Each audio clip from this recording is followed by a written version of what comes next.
ሁለት ትላልቅ ሶስት ትናንሽ አይኖች አላቸው። ለጥቂት ሰከንዶች ወይም ለደቂቃዎች የደከሙ ይመስላሉ። ነገር ግን ለሰዓታት የሚቆይ እንቅልፍ በጭራሽ አይተኙም። አንድ ማንኪያ ለማዘጋጀት እድሜዋን ሙሉ ትደክማለች። የጥንካሬና የአንድነት ተምሳሌት ናቸው ተአምረኞቹ ንቦች።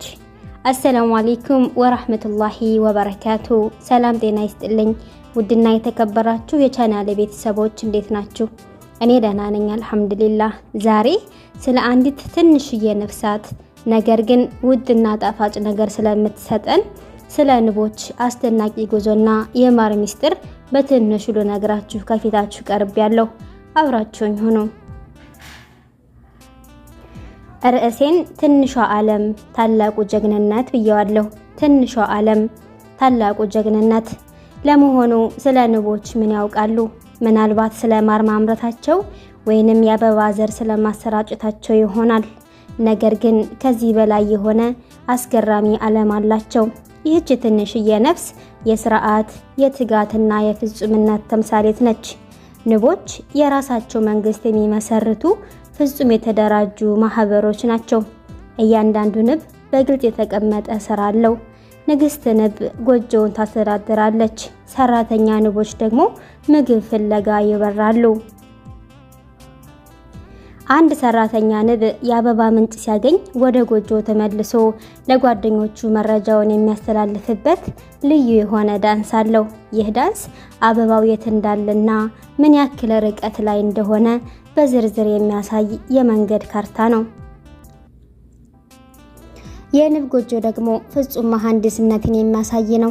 በስድስት ማዕዘን ቅርጽ የተሰሩ ቤቶች እጅግ ጠንካራ ከመሆናቸውም በላይ አንድም ቦታ ሳያባክኑ ከፍተኛ መጠን ያለው ማር ለመያዝ ያስችላሉ። ከዚህም በላይ ጎጆቻቸውን ከማንኛውም ቆሻሻ ለመጠበቅ የሞቱ ንቦችን አውጥቶ ርቀት ላይ የሚጥሉ የማስወገጃ ንቦች አላቸው። ከማርና ከአበባ ዱቄት በተጨማሪ ንቦች ሌላ ነገርንም ይሰበስባሉ። ከዛፍ ቅርንጫፎችና ቅጠላ ቅጠሎች ላይ የሚገኙ ሙጫ የመሰለ ነገር ይሰበስባሉ። ይህም ፕሮፓሊስ ይባላል። ንቦች ይህንን ፕሮፓሊስ ጎጆቻቸውን ከበሽታ አምጪ ተህዋሲያን ለመከላከልና ጎጆቻቸውን ለመጠገን ይጠቀሙበታል። የንብ ጎጆ የራሱ የሆነ አየር ማቀዝቀዣ ስርዓት አለው። በክረምት ወቅት ጎጆቻቸው ውስጥ ያለው ሙቀት ከ32 ዲግሪ ሴልሲየስ በላይ ለማድረግ እርስ በርስ ይተቃቀፋሉ። በበጋ ደግሞ ጎጆ እንዳይሞቅ ክንፎቻቸውን በማንቀሳቀስ እንደ ማራገቢያ አየር ይነፍሳሉ። ከህይወት ጉዞ እስከ ወርቃማው ማር። የንቦች ዓለም በህይወት ዑደትና በታላቅ ዓላማ የተሞላ ነው። የንብ ማር ጣፋጭነት የሚመጣው ግን ከሰራተኛዋ ንብ አጭር እድሜና ከታታሪ ስራዋ ነው።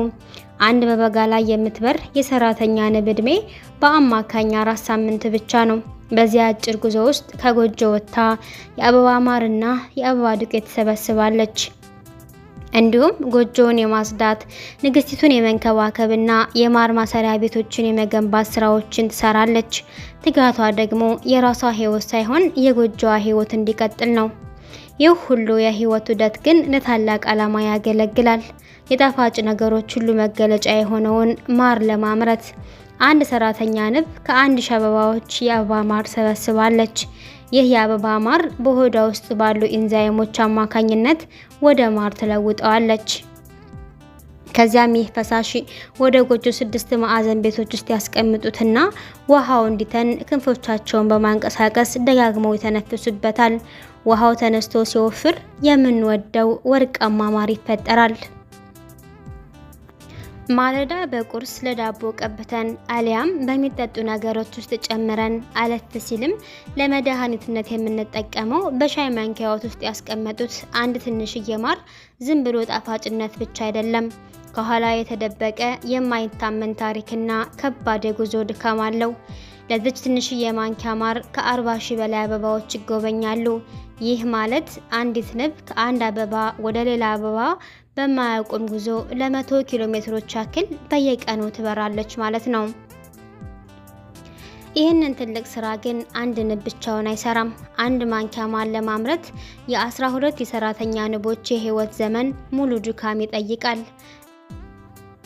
እያንዳንዱ ሰራተኛ ንብ ከመኖሪያው እስከ አትክልት ስፍራዎችና ሜዳዎች ድረስ በመመላለስ በሺዎች የሚቆጠሩ ጉዞዎችን ያደርጋሉ።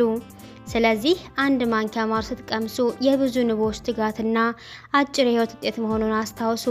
ማር ዝም ብሎ ምግብ ብቻ ሳይሆን የህብረትና የመስዋዕትነት ጣፋጭ ፍሬ ነው። በአጠቃላይ ንቦች የምግብ ምርት ወሳኝ አካል ብቻ አይደሉም። እነርሱ የብልሃት፣ የህብረትና የንጽህና ተአምር ናቸው። ስለዚህ በሚቀጥለው ጊዜ አንድ ንብ ሲበር ሲያዩ ዝም ብሎ ነፍስ ብቻ አይደለም፣ ታላቅ ምስጢር ያለው ትንሽ ጀግና መሆኑን ያስታውሱ።